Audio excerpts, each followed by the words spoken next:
कधी तुम्ही विचार केला आहे का की आपण छोट्या छोट्या चुका का करतो? उदाहरणार्थ एखाद्याचं नाव विसरणं, काहीतरी बोलायचं असताना तोंडातून वेगळंच निघणं किंवा एखादी महत्त्वाची वस्तू कुठे ठेवली हे विसरून जाणं. या गोष्टी खरंच फक्त योगायोग असतात का? सिगमंड फ्रॉइड यांचं महान पुस्तक द सायकोपॅथॉलॉजी ऑफ एव्हरीडे लाईफ या साध्या वाटणाऱ्या घटनांमागे दडलेली खोल मानसिक कारणं उघड करून दाखवतं. फ्रॉइड यांचं असं मत होतं की आपल्या आयुष्यात होणाऱ्या या छोट्या छोट्या चुका साध्या घटना नसून त्या आपल्या अवचेतन मनाच्या अनकॉन्शियस माइंडच्या खिडक्या आहेत. या खिडक्यांमधून आपल्याला आपल्या आत दडलेले विचार, भावना आणि अंतर्गत संघर्ष समजून घेण्याची संधी मिळते. हे पुस्तक आपल्याला शिकवतं की आपल्या अवचेतन मनात लपलेल्या इच्छा, भीती आणि भावना आपल्या दैनंदिन वर्तनावर कसा प्रभाव टाकतात. जेव्हा आपण मनाच्या या खोल पातळीला समजून घेऊ लागतो तेव्हा आपण स्वतःबद्दल खूप काही जाणून घेऊ शकतो. हे फक्त एक पुस्तक नाही, हे स्वतःला अधिक चांगल्या प्रकारे समजून घेण्याची आणि आयुष्याकडे नव्या दृष्टिकोनातून पाहण्याची किल्ली आहे. आपल्या कमतरता आणि चुका ओळखल्यावर त्यावर काम करण्याची संधी आपल्याला मिळते. जरा विचार करा, जर तुम्ही तुमच्या अवचेतन मनाच्या खोलात डोकावू शकलात, तुमच्या निर्णयांवर, सवयींवर आणि भावनांवर परिणाम करणाऱ्या कारणांना समजू शकलात, तर तुम्हाला स्वतःमध्ये किती ताकद असल्याचं जाणवेल. फ्रॉइड यांचं हे पुस्तक नेमकं तेच शिकवतं. आपल्या भूतकाळातील अनुभवांमधून आणि दडपलेल्या भावनांमधून स्वतःला मुक्त कसं करायचं हे ते आपल्याला दाखवतं. जसं जसं तुम्ही या पुस्तकाचा अभ्यास कराल तसं तुम्हाला लक्षात येईल की तुमच्या छोट्या छोट्या चुका, तुमची स्वप्न आणि तुमचं वर्तन हे सगळं असे संकेत देत असतं जे तुमचं आयुष्य अधिक चांगलं बनवायला मदत करू शकतं. हे पुस्तक आपल्याला स्वतःला ओळखायला, आपल्या कमतरतांना स्वीकारायला आणि आपल्या आत दडलेल्या शक्यतांच्या विश्वाला समजून घ्यायला प्रेरणा देतं. आपल्या सगळ्यांच्या आयुष्यात कधी ना कधी असुरक्षितता, तणाव किंवा भीती येते. पण या पुस्तकाच्या मदतीने आपल्याला हे का होतं आणि ते कसं हाताळायचं हे समजू शकतं. हे केवळ मानसिक समज देणारं पुस्तक नाही, तर आयुष्याला सकारात्मक दिशेने नेण्याची शिकवण देणारं मार्गदर्शक आहे. जेव्हा आपण आपल्या अवचेतन मनाला समजू लागतो तेव्हा आपल्याला थांबवणारे अंतर्गत संघर्ष आपण सोडवू शकतो. या पुस्तकाचा उद्देश फक्त ज्ञान देणं नाही, तर तुम्हाला प्रेरणा देणं आहे की तुम्ही तुमचं आयुष्य नव्या उंचीवर घेऊन जावं. हे वाचताना तुम्हाला जाणवेल की तुमच्या चुका तुम्हाला परिभाषित करत नाहीत, तर त्या तुम्हाला शिकवण्यासाठी आणि अधिक चांगलं बनवण्यासाठी आलेल्या संधी आहेत. हे पुस्तक तुमच्यात दडलेली शक्ती, आत्मजागरूकता आणि आत्मसुधारणेची प्रक्रिया सुरू करण्याचं एक प्रभावी साधन आहे.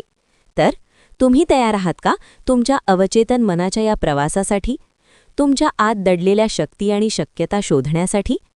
या पुस्तकाच्या माध्यमातून तुम्ही तुमचं आयुष्य अधिक चांगलं, अधिक सोपं आणि अधिक प्रेरणादायी बनवू शकता. हा प्रवास केवळ ज्ञान देणारा नसून आत्मविकास आणि मानसिक शांततेचं दार उघडणारा आहे. चला तर मग सिगमंड फ्रॉइड यांच्यासोबत या अद्भुत प्रवासाची सुरुवात करूया. प्रकरण 1. अवचेतन मन, दी अनकॉन्शियस माइंड. कधी तुम्हाला असं वाटलं आहे का की तुमचे काही विचार, भावना किंवा इच्छा मनातच दडून राहतात, ज्यांना तुम्ही जाणीवपूर्वक दुर्लक्ष करता किंवा विसरण्याचा प्रयत्न करता? सिगमंड फ्रॉइड यांनी या अद्भुत रहस्याचा उलगडा केला. त्यांनी सांगितलं की आपल्या मनाचा एक मोठा भाग असा आहे जो आपल्या जाणीवेपलीकडे असतो. त्यालाच त्यांनी अवचेतन मन, अनकॉन्शियस माइंड असं नाव दिलं. फ्रॉइड यांच्या मते अवचेतन मनामध्ये असे विचार, भावना आणि इच्छा असतात जे आपलं चेतन मन स्वीकारू शकत नाही. या दडपलेल्या भावना आणि इच्छा आपल्या सवयींवर, निर्णयांवर आणि व्यक्तिमत्वावर खोल परिणाम करतात. फ्रॉइड सांगतात की अवचेतन मनातील ही सामग्री आपल्या बालपणीच्या अनुभवांमधून, सामाजिक नियमांमधून आणि आपण दडपून टाकलेल्या भावनांमधून तयार होते. या प्रक्रियेला दमन असं म्हणतात. हे दमन एक प्रकारचं संरक्षणात्मक यंत्र आहे जे आपल्याला वेदनादायक किंवा अस्वस्थ करणाऱ्या गोष्टींपासून वाचवण्याचा प्रयत्न करतं. पण या दडपलेल्या भावना आणि इच्छा पूर्णपणे नष्ट होत नाहीत. त्या वेगवेगळ्या स्वरूपात आपल्या आयुष्यात परत परत प्रकट होतात, स्वप्नांमधून, नकळत झालेल्या चुका किंवा अनपेक्षित वर्तनातून. आता विचार करा, जर तुम्ही या दडलेल्या भावना आणि विचार ओळखायला सुरुवात केली तर काय होईल? तुमच्या भीती, असुरक्षितता आणि तुम्हाला पुढे जाण्यापासून रोखणाऱ्या अडथळ्यांना समजून घेण्याची आणि त्यातून बाहेर पडण्याची ताकद तुम्हाला मिळू शकते. स्वतःला अधिक चांगल्या प्रकारे समजून घेण्याचा पहिला टप्पा म्हणजे आपल्या अवचेतन मनाच्या खोलात डोकावणं. हे सोपं नाही, पण हीच सर्वात सामर्थ्य देणारी यात्रा ठरू शकते. आपल्या अवचेतन मनात अपार शक्यता दडलेल्या असतात. फ्रॉइड यांचा असा विश्वास होता की जेव्हा आपण अवचेतन मनाची शक्ती ओळखतो तेव्हा आपण केवळ आपल्या कमतरतांवर मात करत नाही, तर आपल्या लपलेल्या क्षमतांनाही उजाळा देतो. प्रत्येक व्यक्तीच्या आत एक स्वतंत्र विश्व दडलेलं असतं, जे आत्मविश्वास, सर्जनशीलता आणि धैर्याने भरलेलं असतं.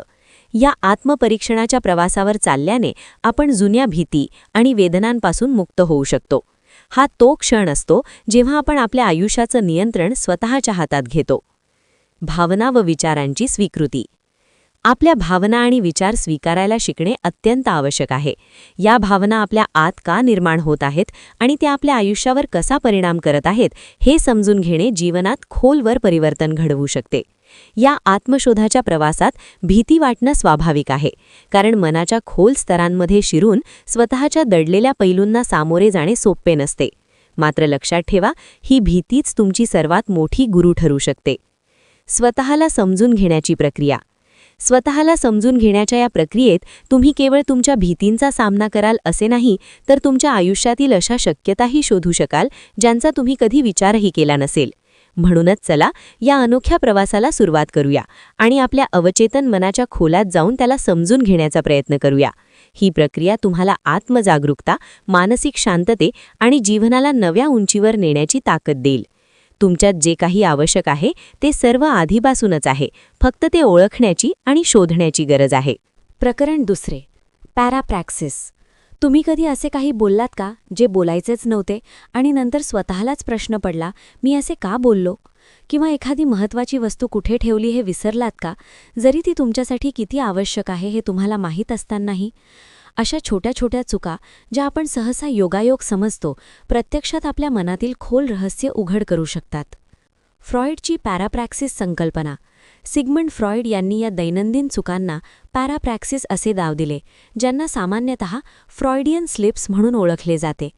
त्यांच्या मते या चुका आपल्या अवचेतन मनात दडलेल्या इच्छा, भावना आणि विचारांचे प्रतिबिंब असतात. या चुकांमागे कोणतेही स्पष्ट कारण दिसत नाही, पण त्या नेहमीच एखाद्या दडपलेल्या भावनेशी किंवा विचाराशी संबंधित असतात. जिभेची घसरण, स्लिप ऑफ द टंग. कधीकधी आपण नकळत असे काही बोलतो जे बोलायचे नसते.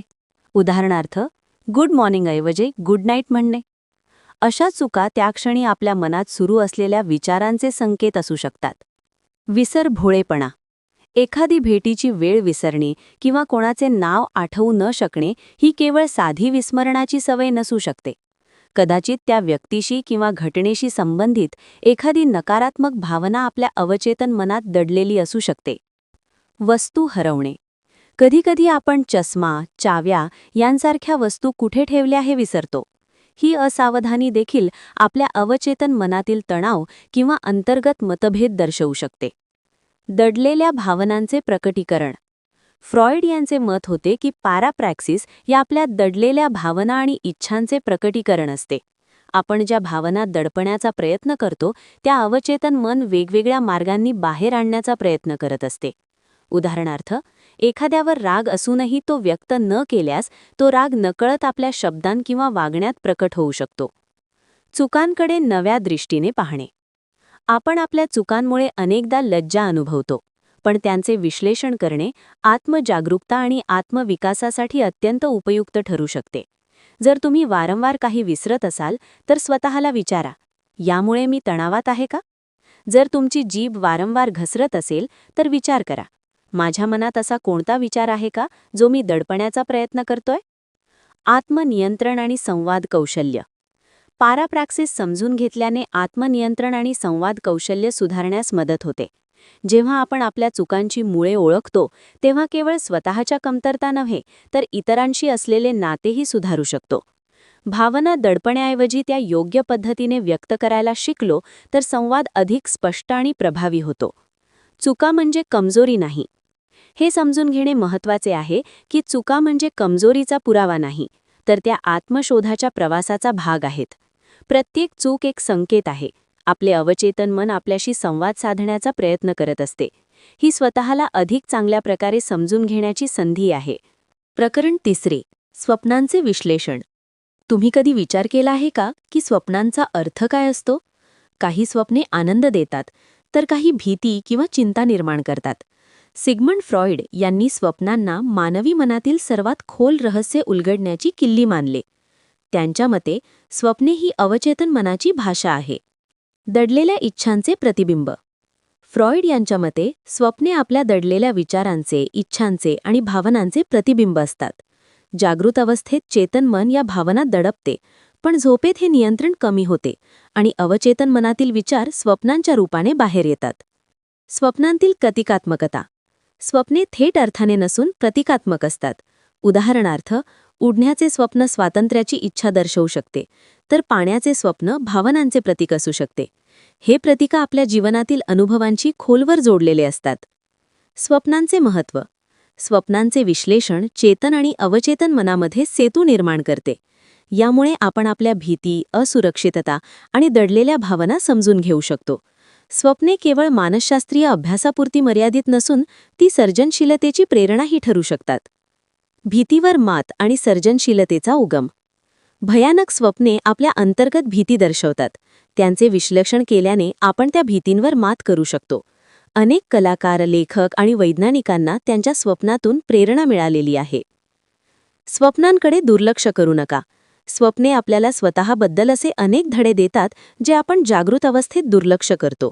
आपल्या स्वप्नांकडे लक्ष देणे, त्यांची नोंद ठेवणे आणि त्यांचे विश्लेषण करणे हे आत्मजागरूकतेचे पहिले पाऊल आहे. प्रत्येक स्वप्न तुमच्या आत दडलेल्या अमर्याद शक्यतांकडे नेणारे दार असू शकते. प्रकरण 4. सांकेतिक वर्तन. तुम्ही कधी विचार केला आहे का की तुमच्या रोजच्या छोट्या छोट्या कृती तुमच्या मनाच्या खोल स्तरांचे संकेत देत असतात? कधी नकळत अंगठी वारंवार फिरवणे, केसांना सतत हात लावणे किंवा विचार न करता पेन तोडणे, या सगळ्या कृती साध्या सवयी नसून काहीतरी सांगू पाहणाऱ्या असू शकतात. सिग्मंड फ्रॉइड यांच्या मते आपल्या दैनंदिन वागणुकीतील अनेक कृती केवळ सवयी नसून त्या सांकेतिक वर्तन आहेत, ज्या आपल्या अवचेतन मनातील दडलेल्या विचारांना आणि भावनांना व्यक्त करतात.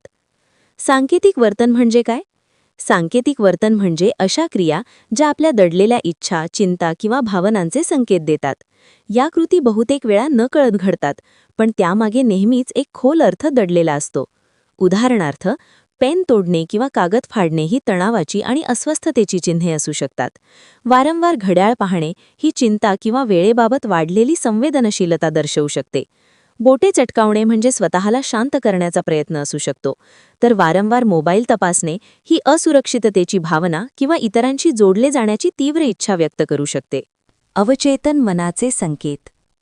या छोट्या कृतींमागील अर्थ समजून घेतल्यास आपल्या अवचेतन मनात काय सुरू आहे हे कळू शकते. फ्रॉइड यांचे म्हणणे होते की अवचेतन मन आपल्याला सतत संकेत पाठवत असते, मात्र आपण ते बहुतेक वेळा दुर्लक्षित करतो. हे संकेत आपल्या सांकेतिक वर्तनाच्या रूपाने प्रकट होतात. उदाहरणार्थ, एखाद्या महत्त्वाच्या बैठकीत तुम्ही सतत अंगठी फिरवत असाल तर ते आत्मविश्वासाच्या कमतरतेचे किंवा चिंतेचे लक्षण असू शकते.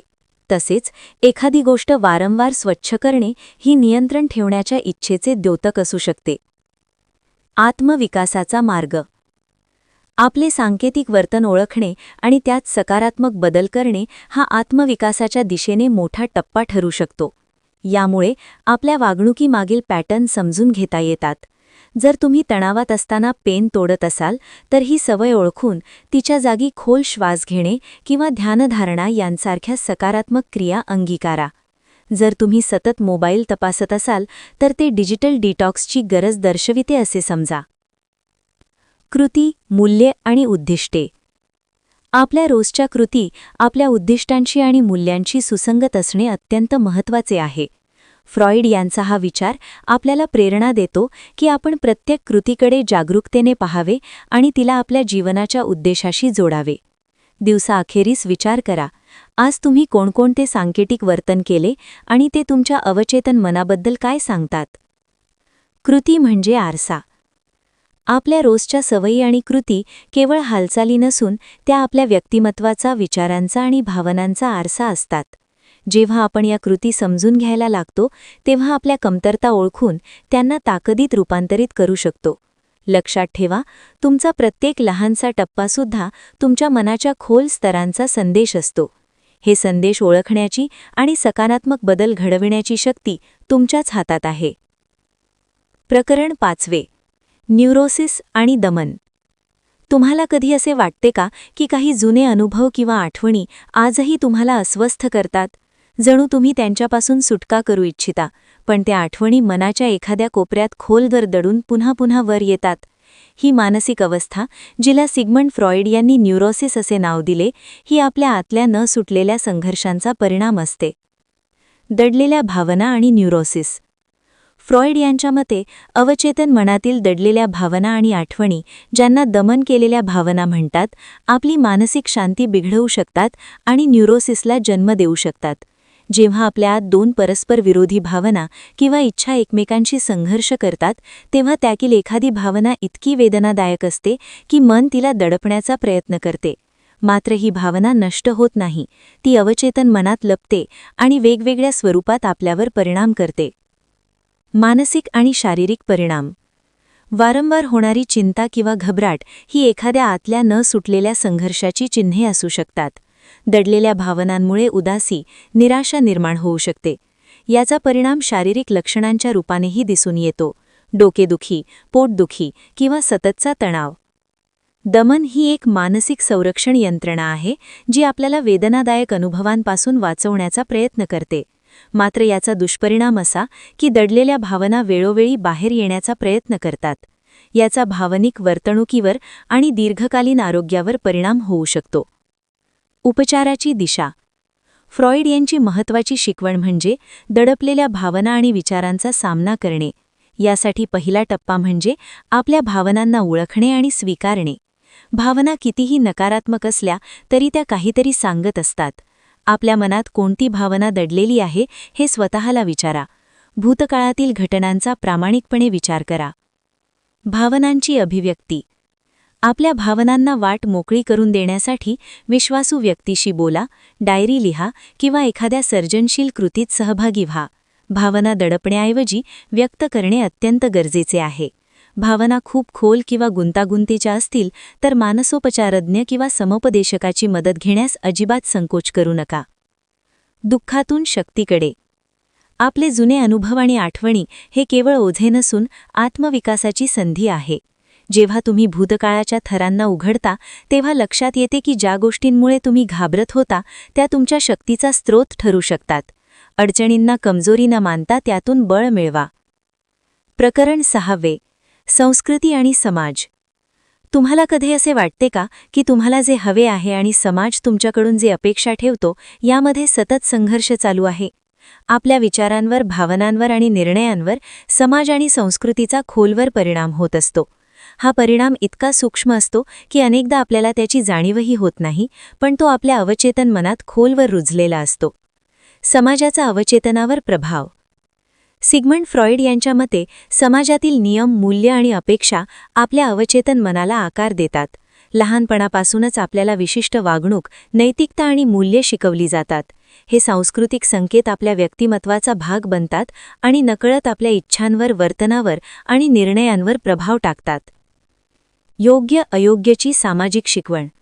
काय योग्य आहे आणि काय अयोग्य ही शिकवण आपल्या अवचेतन मनात अतिशय खोलवर रुजलेली असते आणि आपल्या आयुष्यातील प्रत्येक निर्णयावर प्रभाव टाकते. समाज अनेकदा ठरवतो की आपण कोणती स्वप्ने पाहावीत आणि कोणती पाहू नयेत. हा प्रदाब आपल्या व्यक्तिगत इच्छांना दडपण्याकडे म्हणजेच दमनाकडे ढकलतो. सामाजिक मान्यता आपल्या विचार करण्याच्या आणि भावना अनुभवण्याच्या पद्धती घडवतात. अवचेतन मन या मान्यतांना स्वीकारते आणि हळूहळू आपली खरी ओळख आणि व्यक्तिगत इच्छा धूसर होऊ लागतात. समतोल साधण्याची गरज. फ्रॉइड यांची शिकवण आपल्याला वैयक्तिक विकास आणि सांस्कृतिक जाणीव यांच्यात समतोल साधण्याची प्रेरणा देते. हा समतोल आपल्याला स्वतःच्या इच्छांना व्यक्त करताना समाजाशी सकारात्मक सुसंवाद राखण्यास मदत करतो. आत्मजाणीव विकसित करा. आपल्या भावना आणि इच्छांना ओळखा आणि त्या खरोखरच तुमच्या आहेत की समाजाच्या दबावातून निर्माण झालेल्या आहेत हे समजून घेण्याचा प्रयत्न करा. समाजाच्या अपेक्षा पूर्णपणे नाकारण्याऐवजी त्या सकारात्मक पद्धतीने स्वीकारण्याचा मार्ग शोधा. स्वतःला सशक्त करा. आपली स्वप्ने आणि इच्छांना स्वीकारा. जेव्हा तुम्ही स्वतःला समजू लागता तेव्हा तुम्ही स्वतःसाठीच नव्हे तर समाजासाठीही अधिक सकारात्मक योगदान देऊ शकता. समाज आणि संस्कृती आपल्याला एका चौकटीत बसवण्याचा प्रयत्न करतात, पण याचा अर्थ आपण आपली ओळख गमवावी असा होत नाही. स्वतःची ओळख जपा. आपली मौलिकता आणि प्रामाणिकता जपत समाजाशी सुसंवाद साधता येतो. इतरांच्या अपेक्षा ऐका, पण आपल्या अंतःकरणाचा आवाज सर्वात आधी ठेवा. संवाद वाढवा. आपले विचार आणि भावना इतरांशी शेअर करा. समाजाचे नियम आणि मानदंड बदलत राहतात आणि तुमचे विचार या बदलांना दिशा देऊ शकतात. ओळखीशी प्रामाणिक रहा. लक्षात ठेवा, तुमची ओळख हीच तुमची सर्वात मोठी ताकद आहे. ती इतरांच्या अपेक्षांनुसार बदलण्याचा प्रयत्न करू नका. समाज आणि संस्कृती आपल्याला जीवन जगण्यासाठी काही चौकट देतात, पण स्वतःची वाट कशी चालायची हे ठरवणे आपल्या हातात असते. सकारात्मक बदलाची सुरुवात. आपल्या इच्छांना समजून घेऊन आणि त्या व्यक्त करून तुम्ही केवळ स्वतःला संतुलित ठेवत नाही, तर समाजातही सकारात्मक बदल घडवू शकता. अवचेतन मन समजून घेत आणि संस्कृतीशी समतोल साधत तुम्ही एक सशक्त, आत्मजाणीव असलेली आणि संतुलित व्यक्ती बनू शकता. यामुळे तुम्हाला तुमच्या ओळखीबद्दल आणि जीवनाच्या उद्देशाबद्दल अभिमान वाटेल. प्रकरण 7.